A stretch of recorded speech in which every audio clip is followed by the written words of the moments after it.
चलो चालू करें अपन अभी. Supply, scope of term supply. Please pay attention now. To understand the meaning and term supply, we need to understand the meaning of two very important terms which are being used, that is a goods and service. So when we are talking about goods, goods means every kind of movable property other than money and security, but it includes actionable claim, but only selective actionable claims, because actionable claims are also part of your schedule number 3. Growing crops, grass, things attached to the land and forming part of the land, जो कि हम देने वाले हैं किसी को under a contract of supply. So what is included, what is excluded? Money means every kind of movable property other than money and security exclude किया गया. एक्शनेबल क्लेम को इंक्लूड किया गया. ग्रोइंग क्रॉप्स, ट्री और उन सबको भी include किया गया. गॉट इट और नॉट? एक्शनेबल क्लेम, लेकिन सारे actionable claims are not subject to GST. Only selective actionable claims are subject to, या तो you can say specified actionable claims are subject to GST, जो कि हमने मेंशन किए हुए हैं शेड्यूल नंबर 3 में. Got it? Then when we are talking about services, services means anything other than goods, anything other than money, anything other than security.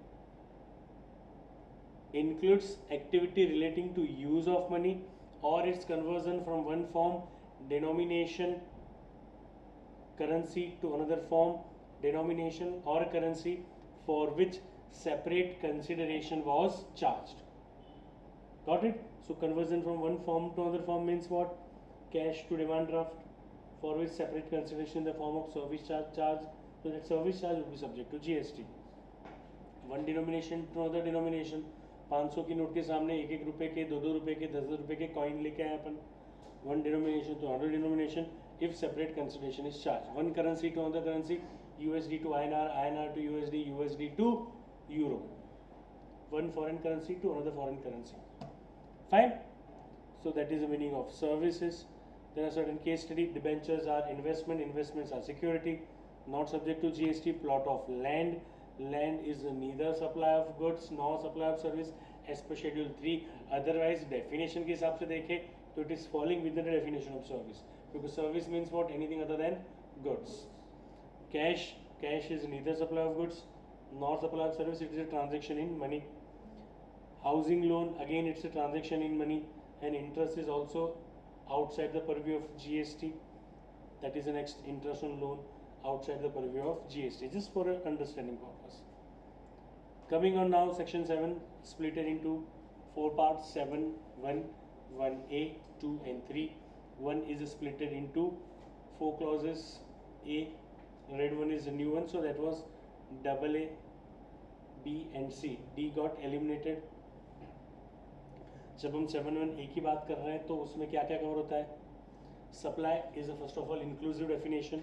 Supply includes all the forms of supply of goods or services or both, such as sale, transfer, barter action, licensing, renting, leasing, or even a disposal made or agreed to be made for a consideration by a person in the course or a furtherance of business.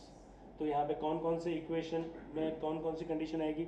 Goods या service होना चाहिए, hello, person होना चाहिए, consideration होना चाहिए, business होना चाहिए. अगर ये चारों कंडीशन हमने कंप्लाई कर ली तो वो ट्रांजैक्शन सप्लाई बन सकता है, तो वो एक्टिविटी सप्लाई बन सकता है, अदरवाइज नहीं बन सकता. अब जब उन्होंने कंडीशन ड्राफ्ट की, जब भी किसी लॉ में कंडीशन ड्राफ्ट की जाती है, there are 2 parts which are always there. One is inclusion, another is a exclusion. What is the meaning of inclusion? Inclusions means those things which otherwise is not getting covered, but lawmaker उसको छोड़ना नहीं चाहता है, इस पर तो GST लेंगे हम. Those are inclusions, क्योंकि lawmaker उसको छोड़ना नहीं चाहते. Those comes with an inclusions. So therefore the definition of supply is an inclusion. Supply includes 1A, and then this double A, B and C are nothing but a kind of inclusions only, because double A, B और C ने कहीं ना कहीं basic condition को comply नहीं किया है, फिर भी उसे हम आर्टिफिशियली सप्लाई बना रहे हैं. जैसे कि transaction between club and its member, यहाँ पे दो they are not two separate person but फिर भी हम उसको सप्लाई बना रहे हैं, तो वहाँ पर्सन की कंडीशन कंप्लाई नहीं हो रही है 7(1) में। 7(1)(b) में there is import of service with consideration है, तो इम्पोर्ट ऑफ सर्विस में 2 पर्सन भी आ गए, गुड्स या सर्विस में सर्विस भी आ गया, कंसिडरेशन भी आ गया, लेकिन मे और may not be for a furtherance of the business, तो वहाँ बिजनेस कंडीशन को हमने तोड़ा। जबकि 7(1)(c) में हम कंसिडरेशन को तोड़ रहे हैं, लेकिन बाकी सारी कंडीशन होनी चाहिए, गुड्स या सर्विस होना चाहिए, पर्सन होना चाहिए, बिजनेस होना चाहिए। कंसिडरेशन नहीं होगा तो भी इन 4 ट्रांजेक्शन को सप्लाई माना जाएगा, जो कि शेड्यूल 1 में मेंशन की गई है। वैसे तुम्हारा 7(1) सिर्फ 7(1) किसी भी एक्टिविटी, किसी भी ट्रांजेक्शन को अगर कोई सप्लाई बना सकता है तो वो सिर्फ और सिर्फ केवल मात्र 7(1) ही बना सकता है, और किसी के पास ये पावर नहीं है किसी भी एक्टिविटी या ट्रांजेक्शन को सप्लाई बनाने का। अगर कोई ट्रांजेक्शन 7(1) की वजह से may be under AA, B और C, 7(1) की वजह से अगर कोई ट्रांजेक्शन सप्लाई बन गया तो अकेला सप्लाई कुछ नहीं कर सकता unless it is a supply of either goods और it is a supply of service. So now the next confusion might arise that whether it is a supply of goods or whether it is a supply of service। तो confusion को भी eliminate करने के लिए law maker ने हमें schedule 2 दिया। तो शेड्यूल 2 का स्टार्टिंग क्या होता है? If a transaction become supply under 7(1), तो अगर आपको अब कंफ्यूजन है that whether it is supply of goods और सप्लाई ऑफ सर्विस, तो तुम 7(1)(a) में शेड्यूल 2 को रेफर करो, जहां तुम्हें आंसर मिलेगा किसे हम सप्लाई ऑफ गुड्स बोलेंगे, किसे हम सप्लाई ऑफ सर्विस बोलेंगे। एम आई क्लियर और not? Then it comes to 7(2). 7(2) जैसे AA, B और C इंक्लूजन थे, जो कि घसीट के अंदर लेके आ रहे थे किसी भी ट्रांजेक्शन को सप्लाई बनाने के लिए, वैसे ही 7(2) तुम्हें शेल्टर दे रहा है। शेल्टर देने के 2 तरीके हैं, there are 2 clauses A and B। एक क्लॉज है जो कि तुम्हें रेफर कर रहा है शेड्यूल नंबर 3 को, दूसरा पावर दे रहा है गवर्नमेंट को। Am I clear? Schedule number 3 जहां पे एक्टिविटी और transaction which are neither supply of goods nor supply of service, neither supply of goods nor supply of service. तो इसी मूवमेंट पे आपको अलग अलग टर्म के बारे में क्लियर समझना पड़ेगा। एक होता है टैक्सेबल सप्लाई, टैक्सेबल सप्लाई समझ में आ रहा है, जिसपे जीएसटी पे किया जाता है। दूसरा होता है एग्जाम सप्लाई, एग्जाम सप्लाई जिसपे जीएसटी पे नहीं होता है। तीसरा होता है नील रेटेड सप्लाई, वो वाला सप्लाई जहाँ पे रेट ऑफ टैक्स गवर्नमेंट ने 0 बना के रखा है। चौथा होता है zero rated supply, this are the special category of supply. 2 taxable supply, 2 taxable, but government बोल रहा है इसको हम 0 रेटेड मानेंगे, स्पेशल रेट में मानेंगे 0 रेटेड। तो टैक्सेबल है इसीलिए तो 0 रेटेड है। चौथा आ जाता है कौन सा? Non taxable supply. Non taxable supply मतलब कौन सा? Alcoholic liquor for human consumption, petroleum product outside the purview of GST, है ना।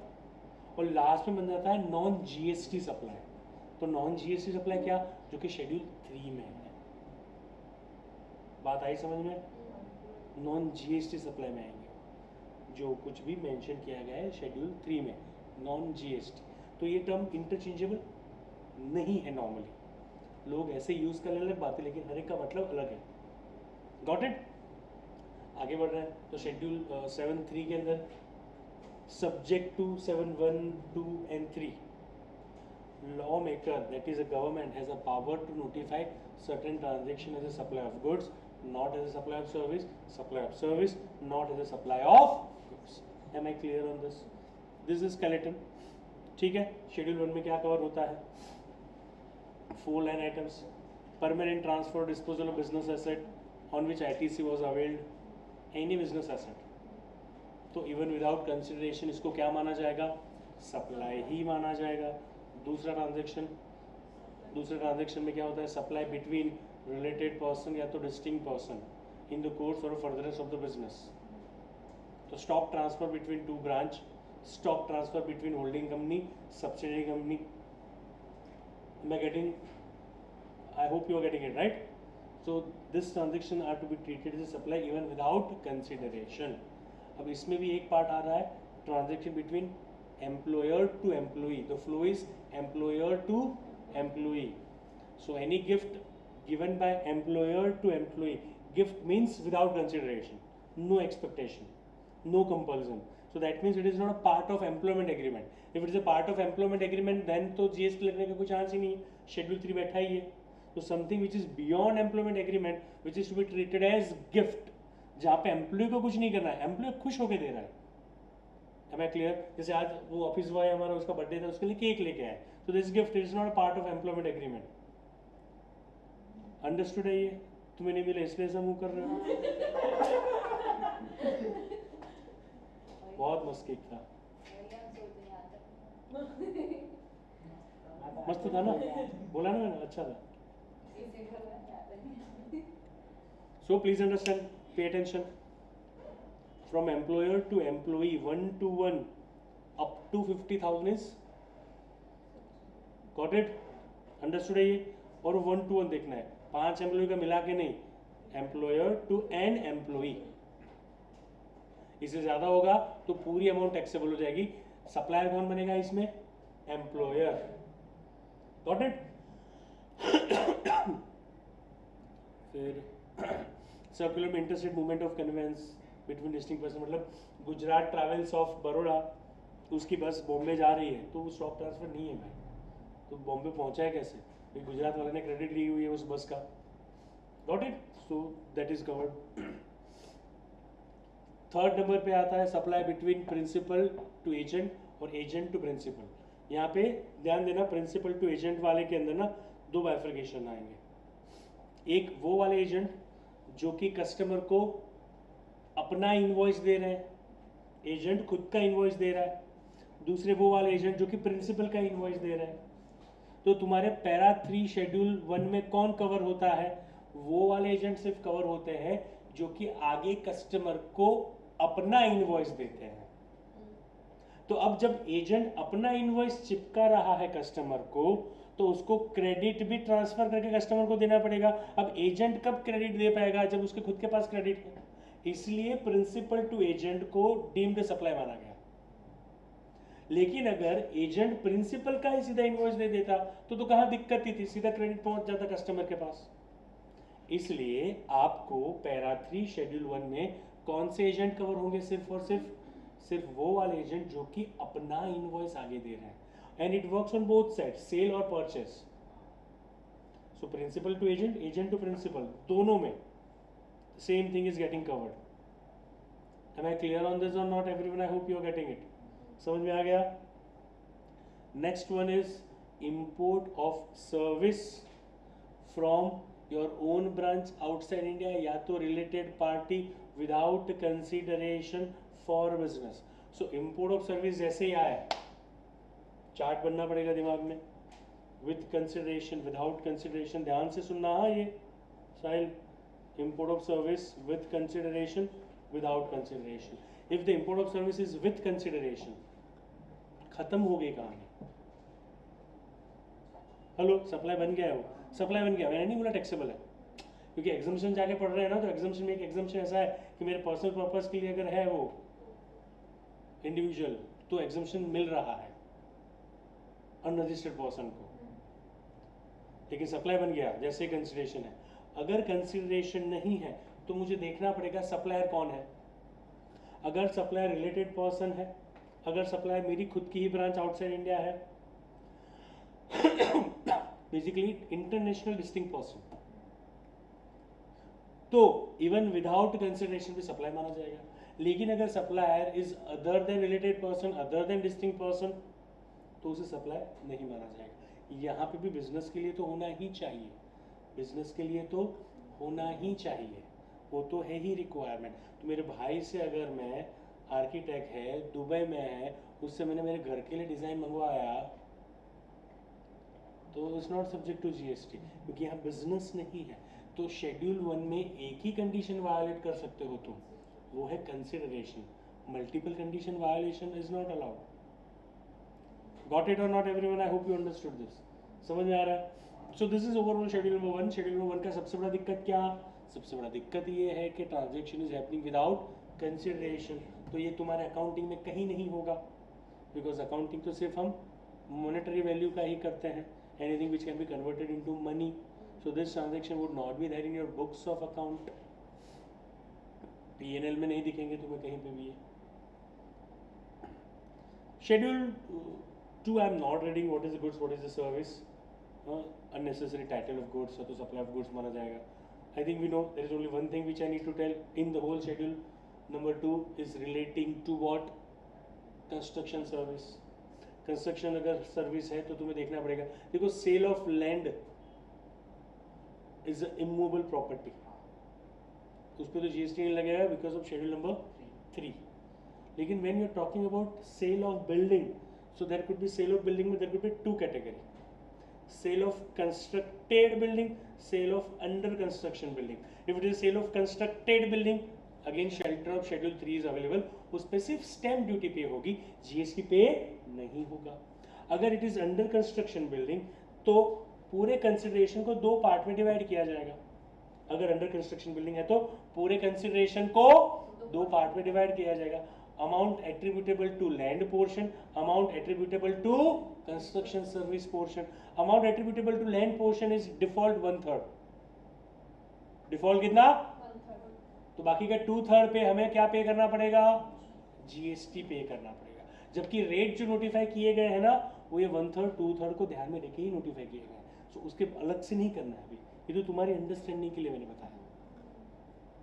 समझ में आ रहा है कि समझ में आ रहा है? तो उस पे जीएसटी पे होगा. स्टैम्प ड्यूटी कितने पे होगी? सिर्फ amount attributable to a portion land portion. जबकि sale of fully constructed building पे तो टोटल अमाउंट पे स्टैम्प ड्यूटी पे होगा. Am I clear? Am I clear? Understood है ये?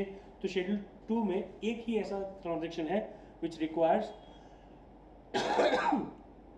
My attention. Fine. Then we are talking about schedule number 3. Schedule number 3 means neither supply of goods nor supply of service. These are the transactions which are treated as neither supply of goods nor supply of service. पहला वाला service by employee to employer in the course of employment agreement.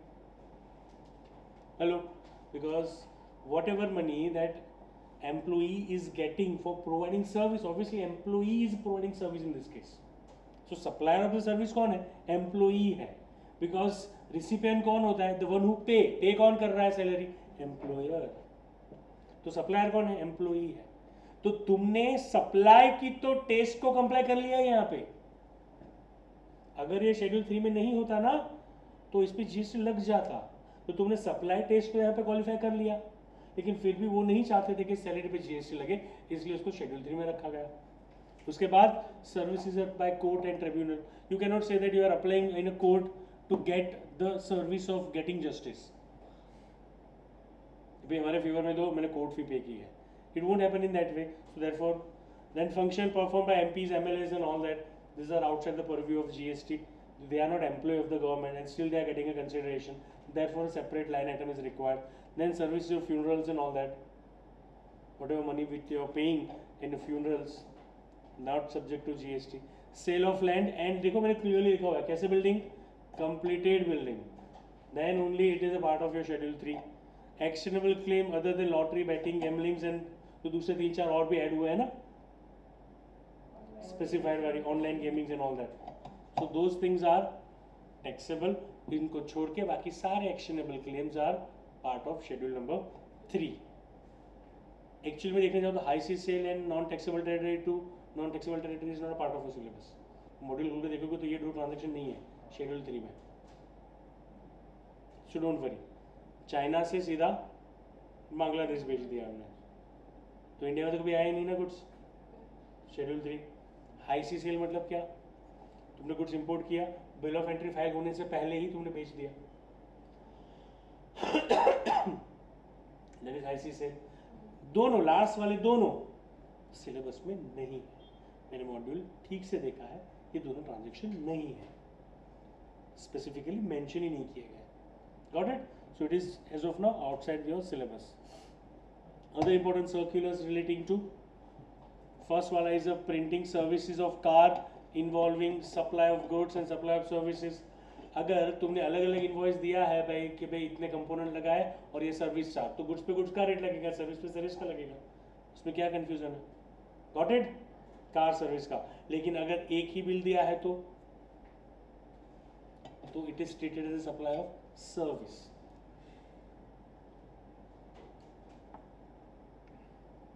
क्यों? It is treated as a job work where the supply of, देखो ध्यान से एक बार समझ लो, उसके बाद कंफ्यूजन नहीं होगा तुम्हें. When there is a supply of goods and supply of service, both are happening at the same time. यही हो रहा है ना, तुम कार सर्विस कर रहे, इंजन ऑयल चेंज करवाया, तो supply of goods supply of service both are happening at the same time. वो बंदा खुद करके भी दे रहा है तुम्हें, और जितना ऑयल जा रहा है तुम्हारे ऑयल टैंक में उतना ट्रांसफर भी हो रहा है. तो supply of goods supply of service happening at the same time. Outcome could be two: movable, immovable. If outcome is immovable, works contract, that is also service. Works contract का character क्या? Service है भाई.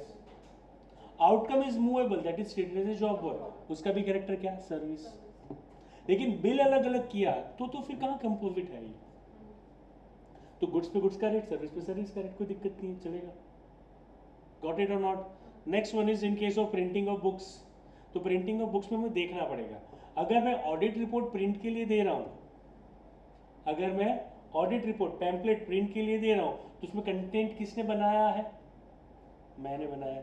वो क्या कर रहा है? मुझे प्रिंटिंग सर्विस दे रहा है, क्योंकि कंटेंट मेरा है. लेकिन अगर मैं सीमेंट मैन्युफैक्चरर हूं और मेरी सीमेंट मैन्युफैक्चरिंग करने के बाद सीमेंट की बैग मुझे खरीदनी है, तो अमूदा सीमेंट लिख के देगा ना, वो थोड़ा अपनी कंपनी का नाम लिख के देगा. पैकिंग कंपनी है, पैकिंग मटेरियल बनाने वाली सबसे बड़ी इंडिया की एक कंपनी है यूफ्लेक्स, जो बालाजी हो या अपने लेज हो, उन सबका जो पैकिंग मटेरियल है ना, वो कंपनी बनाती है यूफ्लेक्स, लिस्टेड कंपनी है. तो भी वो यूफ्लेक्स लिख के थोड़ी देगी, वो तो लेज लिख के देगी ना पैकिंग मटेरियल पे. वहां पे वो मुझे सर्विस नहीं दे रहा, वहां पे मुझे वो गुड्स दे रहा है. तो अगर तुमने एनवेलप खरीदे तो गुड्स का सप्लाई हो रहा है, तुम्हारे नाम लिखे हुए, वो गुड्स सप्लाई हो रहा है. लेकिन जब content is more important, audit report हो गया, मटेरियल हो गया, पैम्पलेट हो गया, शादी का इनविटेशन हो गया, तो it is not pre printed almost, it is specifically design and done everything for you, so it is service. Got it और नॉट? लाइक न्यूज़पेपर और एडवर्टीजमेंट देना, तो it's a service. Specifically design is a character, main character of that overall supply. Next one, printed envelope आ गया. Free of cost वाला तो I think हमने discuss कर लिया अभी, जब 17.5 कर रहे थे तब, कि शेड्यूल 1 में आ रहा है कि नहीं आ रहा है, वो हमें देखना पड़ेगा. अगर शेड्यूल 1 में आ रहा है तो ITC मिलेगा, अगर नहीं आ रहा है तो ITC नहीं मिलेगा. And that lead to section number 8, which is a composite supply and mix supply.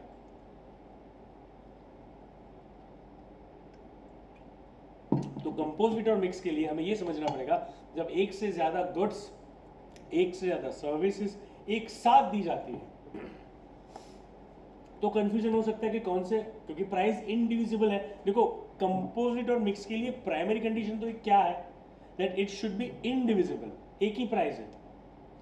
जैसे तुम अलग अलग प्राइस ले रहे हो, डीमार्ट पे जाके तुम अलग अलग सामान ले रहे हो, it is never a composite और मिक्स, बिकॉज बिल टोटल बना भाई, अंदर तो इंडिविजुअल सप्लाई ही है.